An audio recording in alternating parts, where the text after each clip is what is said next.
Okay. So repeat after me. My voice is powerful and resilient. Oh, better, please. I know you got a lot of bass in your voice, a lot of men in here, but y'all can do better. My voice is powerful and resilient. Yes, my ideas are innovative. My silence is a security threat. And lastly, I speak, I lead, I secure. Okay, give yourselves a round of applause. My name is Jacqlene Monét. I am a multi-hyphenate CEO, and I own the company JM Legacy Group. Had over a decade in tech experience, and now I'm doing my own thing. Speaking about my career and how people can evoke change now as a strategy powerhouse, and how I did that throughout my years in tech and pivoted along the way. I'm also a speaker, a brand consultant, fibromyalgia warrior, and of course, I would say space advocate. I'm sorry, self-advocacy advocate, okay? Champion. So let's get into this. So first you're probably thinking, what am I gonna get out of this? Why am I here? Is this a waste of time? No, it's not. But I would like to give people a roadmap just so they understand what we're gonna get in today and where we're headed, right? Or an agenda, as some people like to call it. But first we're gonna talk about the silent threat that's happening in cybersecurity. You might be thinking, what is that threat? But I'm gonna leave you on the edge of your seat and we're gonna talk about it soon because it's very important and why I'm here. Of course, then we're gonna ease into the theme of innovation and resilience and why it is so important in cybersecurity and how to get past that competitive edge and use advocacy to evoke those things, right? Then we're going to ease on down into the framework. So not only are we going to talk about it, I'm going to give you some strategic steps on how to actually take action today. So I like to call these the 3 pillars of self-advocacy and the 3 C's. And hopefully it'll be able for you to easily use it and stick it in your brain so you can apply that framework today. We're actually going to take action and stuff today together. You just don't know yet. Of course, I think I mentioned to some of you earlier who are already here, this is going to be a very interactive experience. It's not going to just be me talking at you. I'm going to ask some questions, take some notes, play out some scenarios, and do some role play. And really make sure this information is soaking in so you can apply it. I'm going to also provide you a few personal anecdotes and stories, but a real actual case study of my experience, how I applied these methods, and how it helped me propel myself in my career. And lastly, I'm going to give you a few challenges throughout the experience, but I'm going to give you one last challenge that I want you to take action on while we're in here together, hopefully. All right. If you're ready, let me hear you say ready. Ready. Okay. All right. So again, we're going to address the problem. I'm going to express the framework to you, and then we're going to take action together. We're going to sum all that up. All right. So first things first, we're going to do a vulnerability scan. You're probably thinking, how are we going to do that? We all don't work together. We're not on the same teams, not working in the same projects, but we're going to actually take a vulnerability scan on us. So I'm going to ask you a series of questions, and if the answer is yes, I want you to stand. If you can't stand, you're not able-bodied, give me 2 hands. If you can't put up your hands, give me a holler, okay? All right. So I want you to stand up if you've ever been quiet in a meeting, even when you had something important to say. Boom. Oh, we already got most of the room. Next. Keep standing if you don't mind. Stand up if you've been praised behind closed doors but overlooked in public. Yes, 2 hands up. Stand up if you've seen a security risk and thought, that's not my lane, I'm gonna stay out of that. Any hands up for that? Oh, on the seat, yes! Got everybody up. And lastly, stand up if you've held back an idea because you weren't sure how it would be received or if it mattered. Yes. Any hands up for that one? Okay. All right. So before I get into my blueprint, I want you to take a look around, right? You're not alone. We're all in this together. That hesitation, the silence, that's a security risk too. And today, we're going to patch that together, all right? You can please be seated. Thank you so much. All right. So if you're ready, let me hear you say, stand up. Stand up. Okay. So next, is this a safe space? Can I share a personal story with you all? Okay, awesome. So let me give you a little bit about my blueprint in the tech industry and a real reason why I'm here today, right? So if you looked at my resume 10 years ago, you probably wouldn't expect to see me on this stage, right? You probably would be thinking, why is she here? But I honestly didn't study cybersecurity traditionally in college, like many people. I know we all have our ways of how we got here, but my degrees are in completely different fields. So we don't need to talk about that. That's another conversation for another day.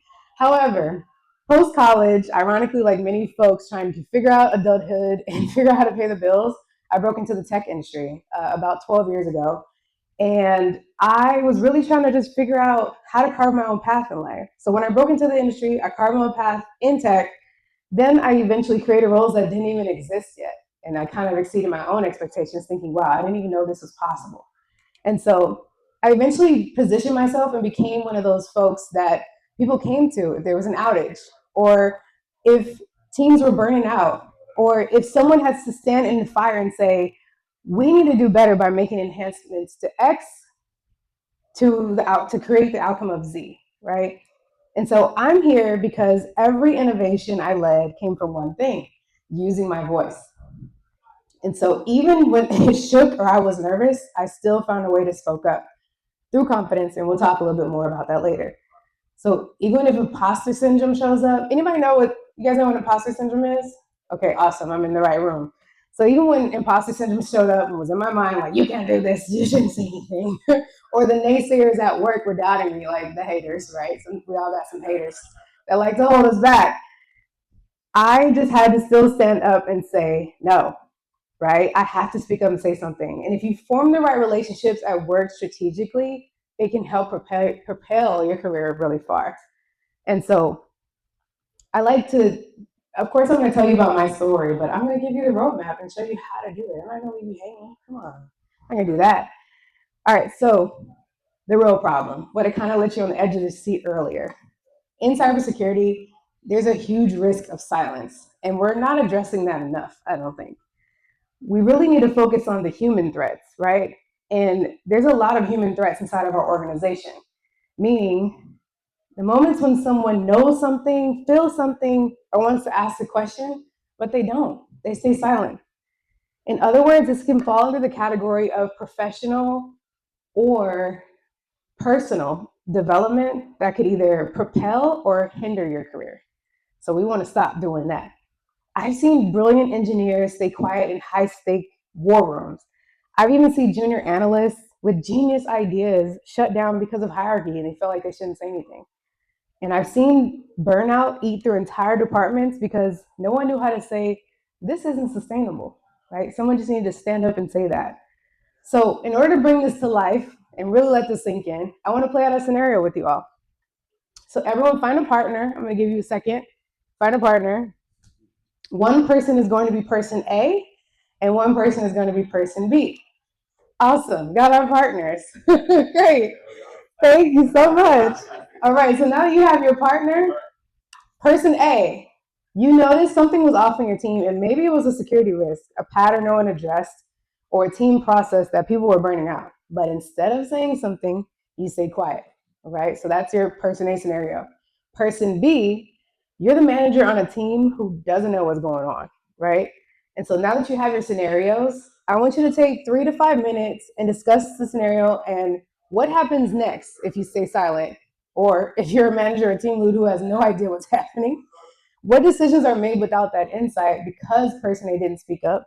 And also, what gets lost in translation? All right, ready, go.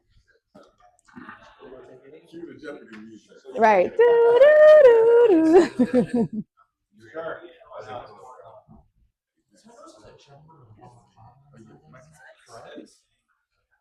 Music recorded.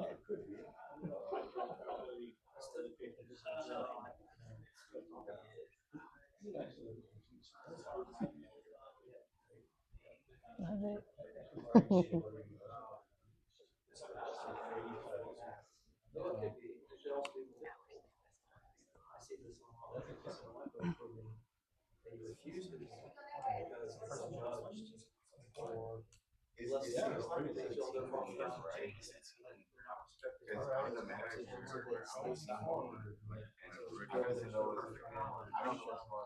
Yeah, can you record them?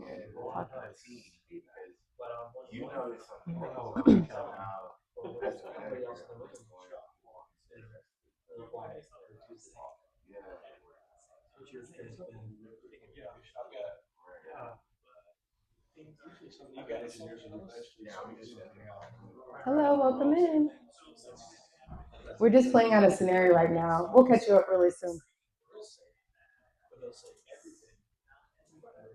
All right, about 1 more minute, everyone.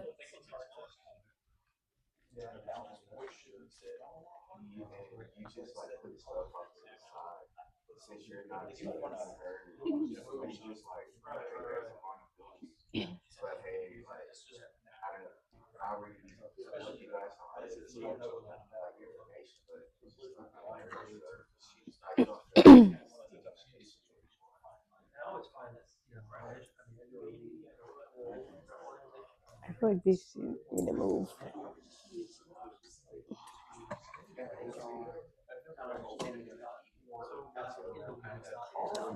All right, everyone, about 20 seconds to wrap up. What'd you say?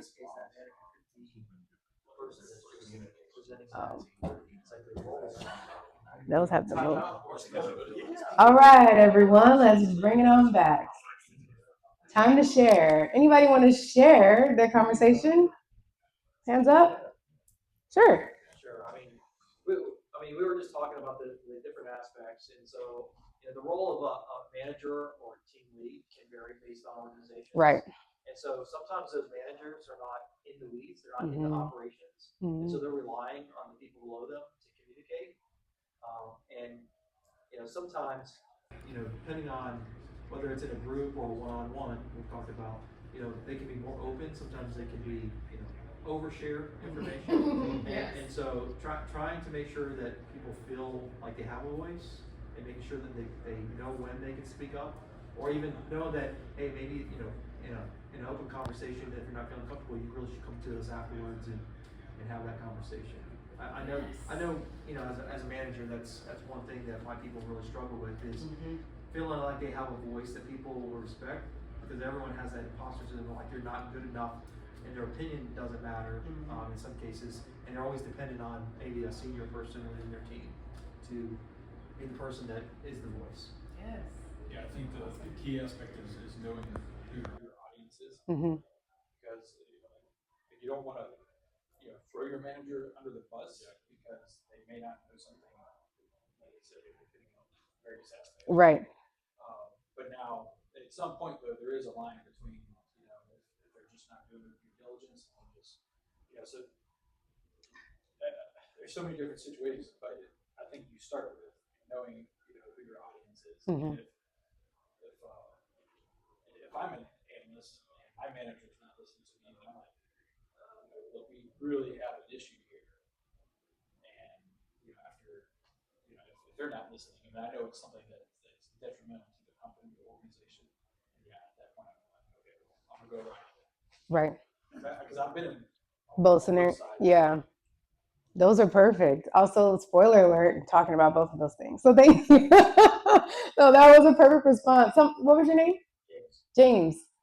Sean. Nice to meet you both. Thank you for sharing. I really appreciate that. And you really hit the nail on the head there. And was probably the main reason why I went into that scenario, because I've been on both sides of the coin as well. It's like you said, because even from a leadership perspective, you can be in that scenario as well with the higher ups, right? Where you don't know if you should say something or if you should, or where you sit on the totem pole hierarchy, all that comes into play. So yes, it's important. Does anyone have a real life scenario that's actually happening at their job right now that they want to share? Or maybe not. Maybe it's classified. Yes, please share. I'll share two types very quickly. Sure. First, when I was younger in my career, I was kind of like a charging bull in a china shop. It's like I noticed something, I said something. If I could use slightly spicy language, I pissed off a lot of people. Okay. Where it's just like stepping on toes. No, I'm jumping right on them. Ooh, fearless.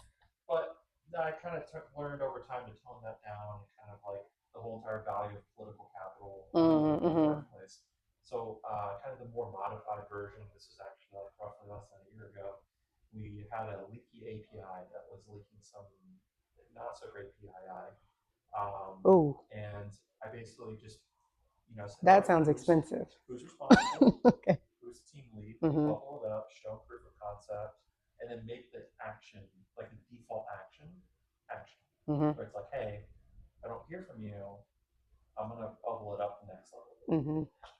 That's perfect. Thank you so much for sharing. What's your name? JP. JP, nice to meet you. Thank you. So you guys are basically telling the story. Should I just go home? No. Thank you so much. That was awesome. And so I'm glad you guys are really understanding that scenario and it's really sinking in with you. And so if we move forward and just understand the cost of silence, right? And you guys pretty much displayed that. It can sometimes look like a disaster, but it's not always a disaster. It's just really important that we speak up and say something because it can eventually chip away at innovation and resilience while we're here today. And trust.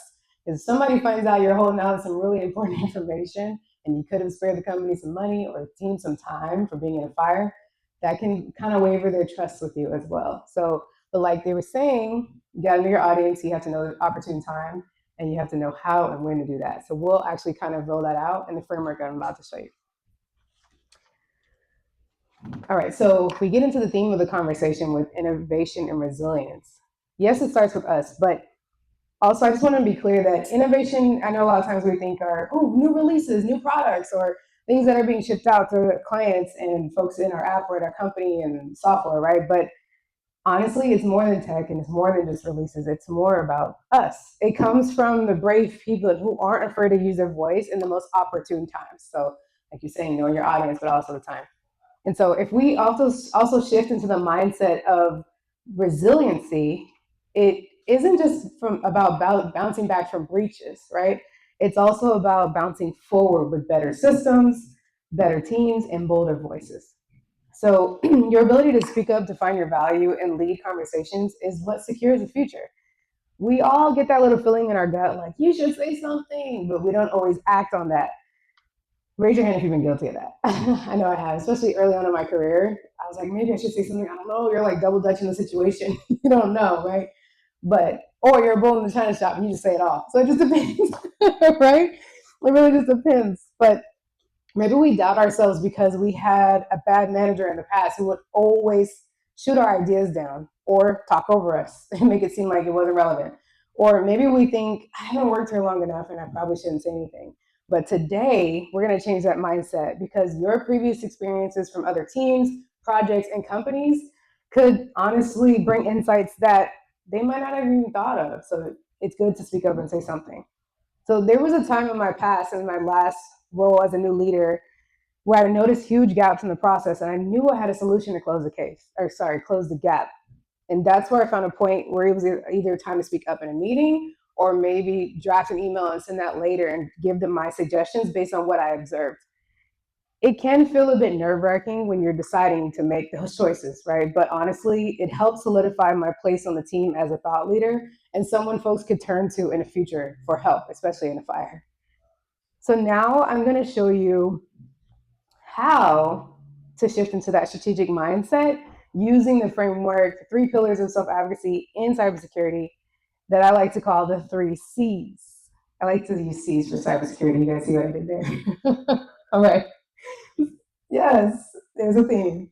So first, these three pillars, will actually validate the stance and when deciding if you should speak up and evoke change, right? So number one, clarity of value. You have to know what you bring to the table and articulate that. So let me hear you say clarity of value. Oh, y'all can do better than that. That was sad. Clarity of value. Clarity of value. There we go. Awesome. I saw the fist raised. All right. Third, sorry. Number two, say courage to speak up. Courage to speak up. There we go. And number three, contribution beyond the keyboard.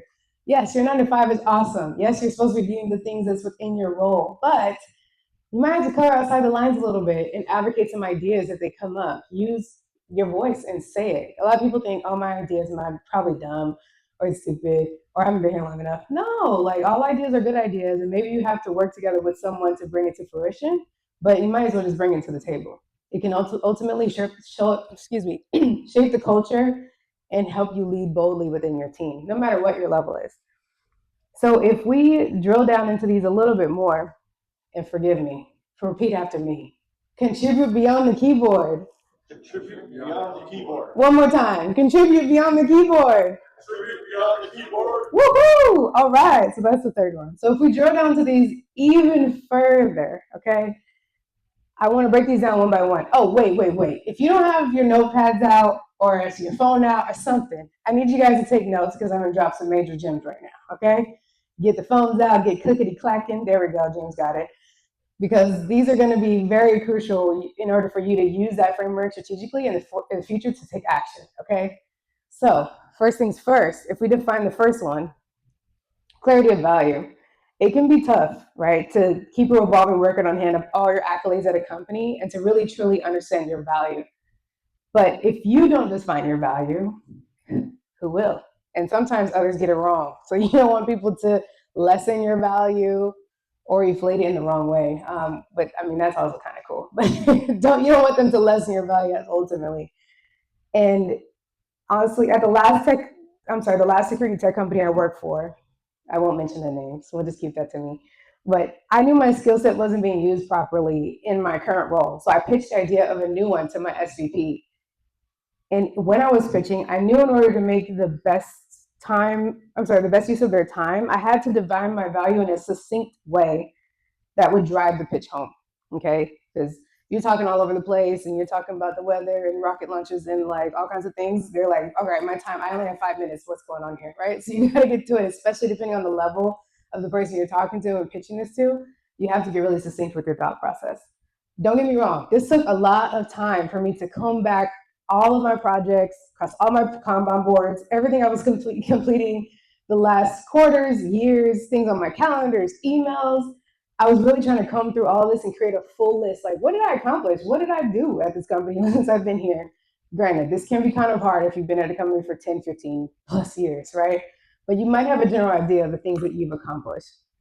And there might be a record of it somewhere. So you create that full list, but then you create a summarized version of that to express that in your specific contributions. And honestly, also I also added if there was any team, customer, or company recognition. I mentioned that too, because that's also really important, especially for leadership. They want to know. Defining your value in relation to your contribution to the team, department, and company as a whole will honestly strike gold with your leaders and will increase your credibility. So this one is major key, very important, but can be kind of hard. However, pillar number 2, if we get into this, the courage to speak up. For those of you who keep a running tally on what you've accomplished at your company, that's awesome. I need to be more like you. But I don't think we're all sitting there making a list and checking it twice like Santa of all the things that we've accomplished as we go along. Maybe we are, I don't know. But it can be kind of hard to keep tabs on it all. Actually, though, for a lot of people, this could probably be the hardest thing to accomplish in this framework, right? Just to simply find the courage to say it out loud to someone of leadership authority. Really scary and can turn people off and turn people away. Even if you write down all the things you've accomplished and express your value, and then you might just say, oh, I never mind, I'm not going to schedule that call anyway. No, definitely schedule the call or talk to them and express this to the person. So there was a time that I flagged systematic gap in security protocols and I got silence, crickets, like no one cared what I had to say. And I'm like, are you guys kidding me? Like, this is serious. 6 months later, the problem got even bigger and even larger and honestly cost the company a lot of money. It was so frustrating. I'm like, you guys just would have listened to me before. But here we are, right? And speaking of can be scary, and sometimes it can be deflating because you think, oh, they didn't listen to me before, so why should I say this again? No, honestly, your silence costs more. I would say ring the alarms and raise the bells, especially if it's a risk and a threat, raise them bells.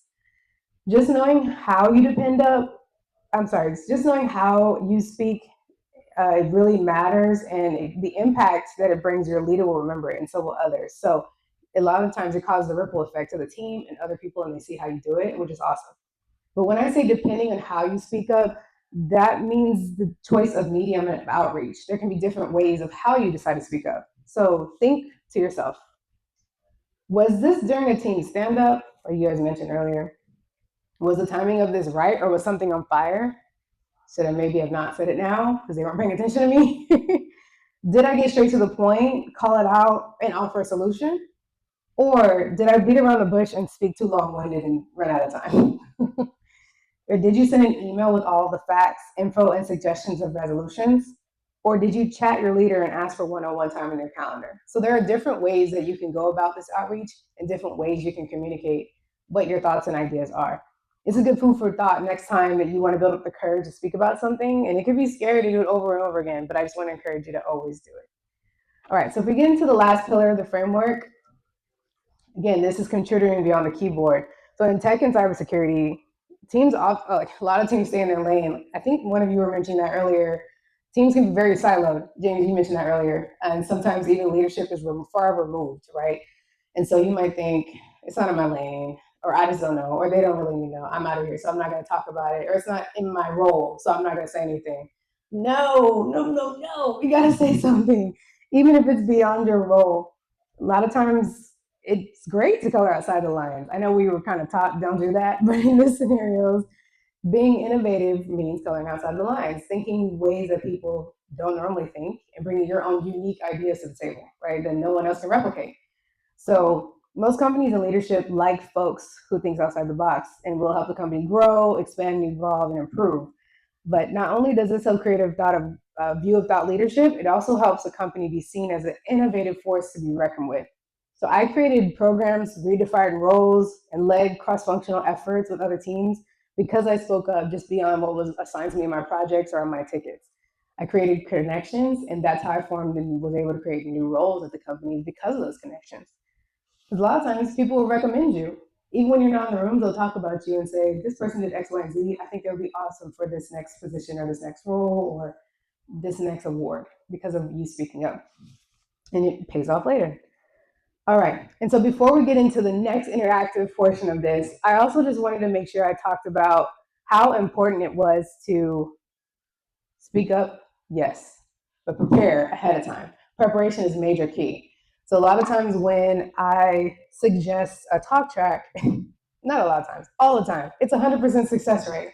Whenever I'm talking to a mentor, a client, a past member of my team that I led, when I introduce that concept of creating a talk track, writing down your facts, quick bullet points. You might have 3 minutes before your call, 5 minutes before your call, or a whole day, right? But if you're writing down the things that you know to be factual, that helps you go a long way, and you won't be able to talk around and about and around the world and have succinct conversation with your leadership team. So that is very important.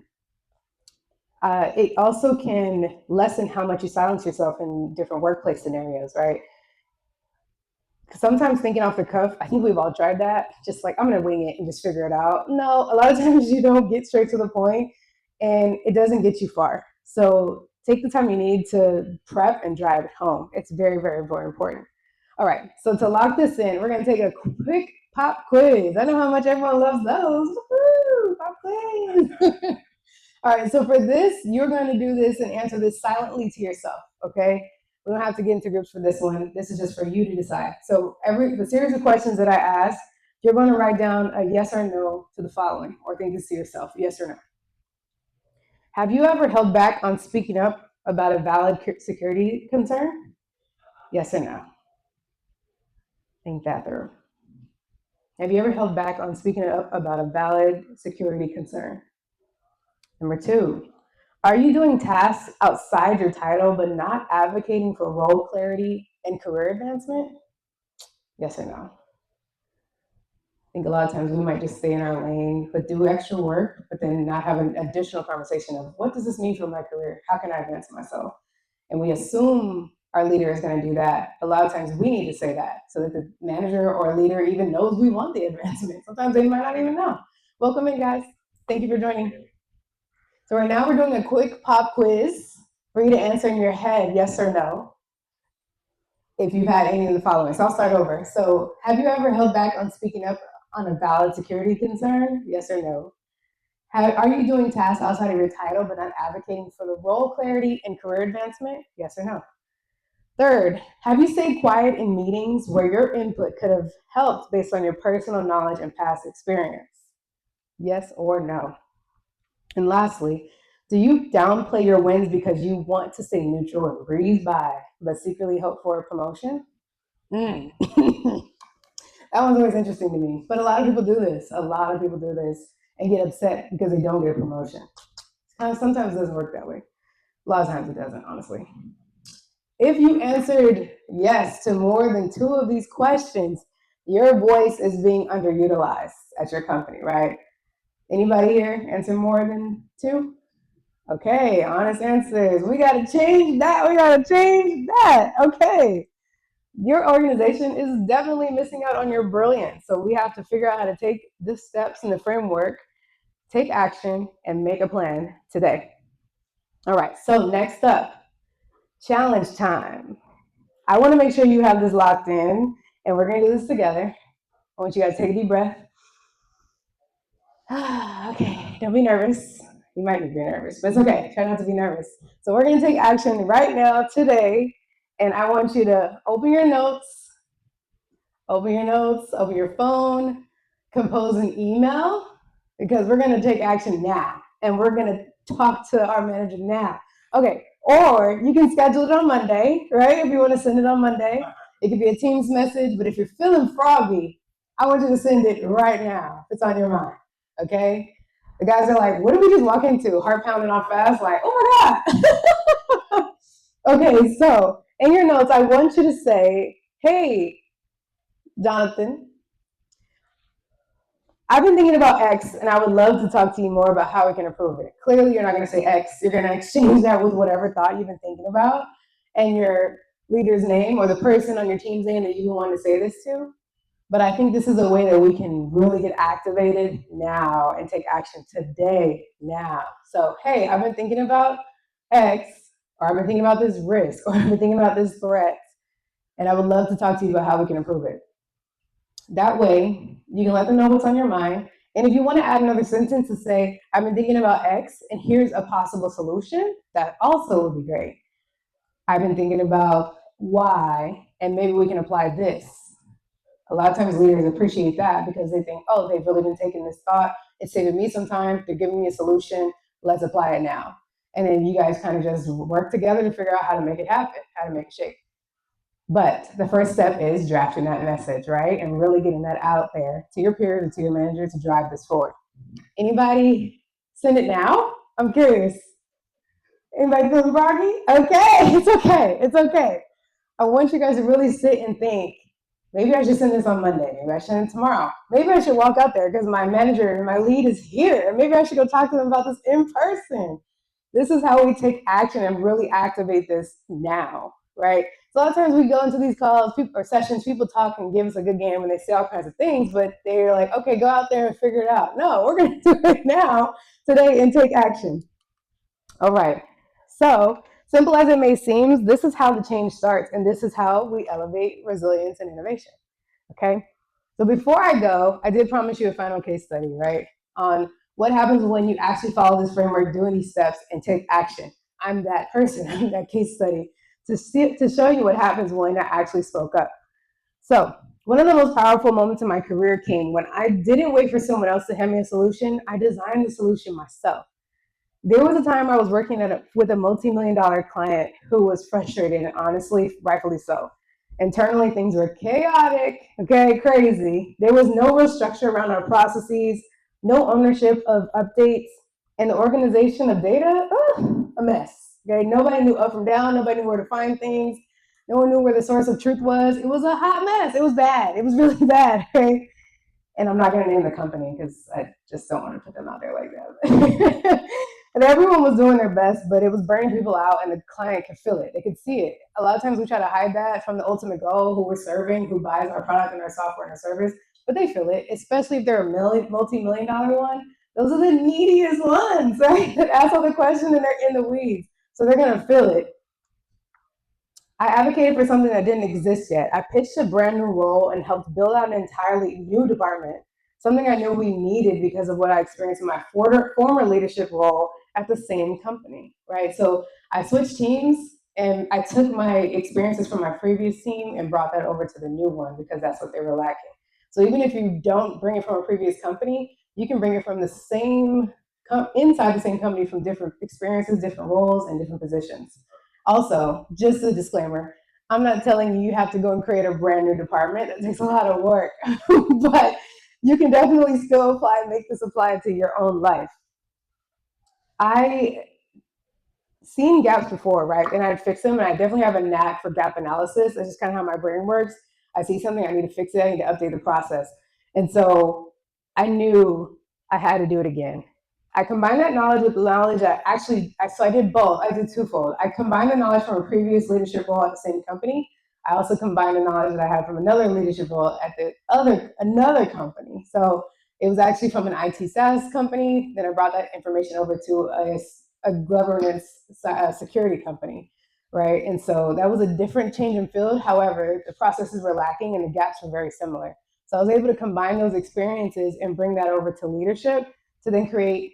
It was funny. I brought it over to them and they said, well, this doesn't exist. We don't really know how to do this. How do we tackle this? And I said, funny you ask. Here's a whole proposal of how we can tackle this and achieve this, and here's a solution. And they said, great. Do you want to be the person that runs that? And I said, me? And they said, yeah, you. You're the one that brought it to us. So why don't you lead that forward? And I said, wow, okay, so this is how brand new positions and brand new titles are created. Somebody just comes up with an idea, creates a proposal, does the research, does the work, finds a solution, and then goes to leadership and finds a way to put it into play. Granted, there are times where it takes months. It takes a lot of, I think the last job I did this, it took a lot of pitching to a lot of different leaders to drive this home, especially if it comes to salaries and breaking down how this much might cost the company and the team and budgeting, right? But ultimately, they're happy you brought a solution. They're happy you're thinking out of the box, and they're happy that you're being innovative because ultimately it makes the company look good.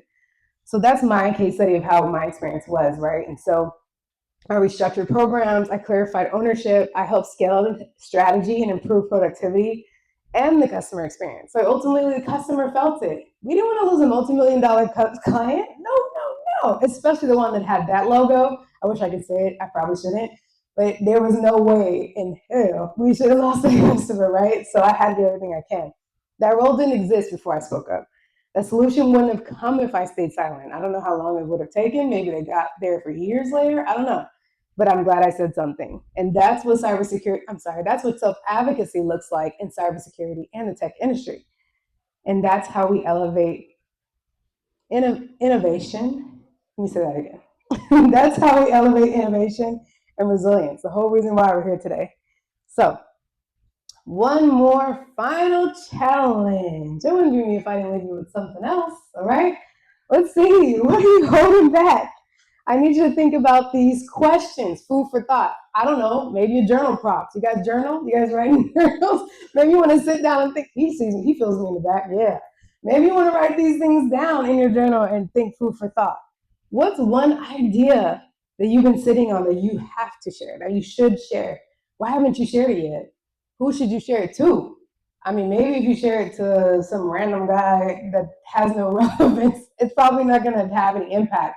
But you might need to think, if I share this with this specific person, it could drive it forward. What is that idea? Write that down, right? Number two, what's one conversation you've been avoiding because it's uncomfortable or you feel unworthy? Right? Like, I really don't know how they're going to react. Oh, this guy's a hothead. I don't think they like me. I don't know if she likes me. I don't know what's going on. Maybe it might not be received well. That's okay. Maybe role play it with someone who is one of your peers that you're cool with. Maybe practice it yourself. Create your talk track. Just make sure you're prepared so you can talk to the right person and bring it to their attention because you are worthy. I need you to know that. And third, before we get out of here, what's one question you haven't asked but need to because it will seriously prevent risk and threats? I know, JP, you mentioned that earlier.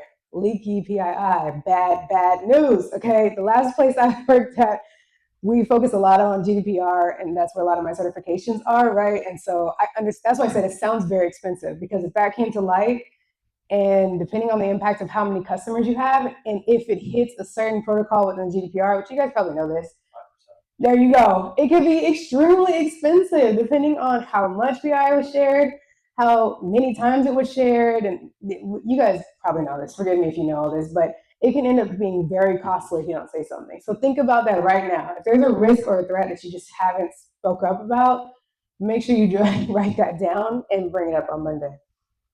All right. So yeah, just don't let it die. Don't let it die in your head. Say it out loud, and this is how you evoke change. So before I leave, I want everyone to stand, please. Stand up, stand up, stand up. Stretch it out. We're ending. Yes. Okay. So repeat after me. My voice is powerful and resilient. Oh, better, please. I know you got a lot of bass in your voice, a lot of men in here, but y'all can do better. My voice is powerful and resilient. Yes, my ideas are innovative. My silence is a security threat. And lastly, I speak, I lead, I secure. Okay, give yourselves a round of applause. All right, thank you so much. I really appreciate that. If this resonated with you, I need you to know your voice is not just valuable, it's necessary for the future of cybersecurity. And if you want to connect with me, you can go ahead and scan this QR code on the left for all my social medias. If you want to book me, if you want to book me for your company, get me in front of your teams, and just interact with me again. And then on the right side, I have a QR code. Give me some feedback. What did you know about let me know what you thought about my presentation, because me and my team can continue to improve on this experience for the next folks I speak in front of. But all in all, I just want to say thank you so much for your time. And I am Jacqlene Monét. I hope to see you all again. Thank you. Thank you. Don't forget to use your voice. Take care, everybody. Thank you so much. Thank you.